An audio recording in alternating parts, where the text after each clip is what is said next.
Justice Scalia was a lion of the Supreme Court. Justice Scalia was a lion of the court of one of the greatest Supreme Court justices. And he was an extraordinary jurist. I knew Justice Scalia for 20 years. Yeah. He's someone I knew for 20 years. It has been 80 years. It has been 80 years. Since a Supreme Court vacancy was nominated and confirmed. Since the Senate has confirmed a Supreme Court justice nominated during an election year. In an election year. There is a long tradition that you don't do this in an election year. And we shouldn't suddenly start now. We ought to make the 2016 election a referendum. I believe we should make 2016 a referendum on the Supreme Court. On the U.S. Supreme Court. I cannot wait to stand on that debate stage. And I'll tell you, Sean, I cannot wait to stand on that debate stage.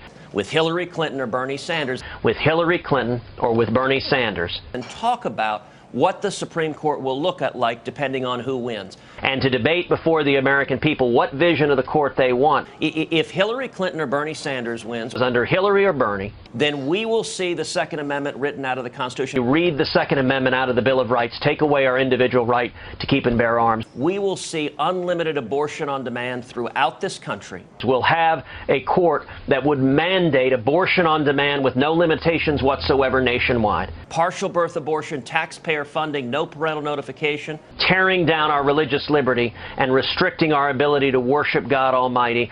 And we'll also see our religious liberty torn down. How do we know Donald Trump's record on this is going to be bad? He has supported liberals for 4 decades. Over 4 decades, he donated to Jimmy Carter. Jimmy Carter. Supported Jimmy Carter. John Kerry. John Kerry. Hillary Clinton. Hillary Clinton. Chuck Schumer. Chuck Schumer. Harry Reid. He supported Harry Reid. Anyone who cares about judges. Anyone who contributes to all of those left-wing politicians. Would not be supporting Harry Reid and Chuck Schumer and John Kerry and Hillary Clinton. Does not care about having conservative Supreme Court justices on the court. Well, I don't think the American people want that. I don't think that's what the American people want. And if we elect a president, either a Democrat or a Republican, if either Hillary or Bernie or Donald Trump is the president, the result is, and the consequence is, the Second Amendment effectively written out of the Constitution. We will see the Second Amendment written out of the Constitution.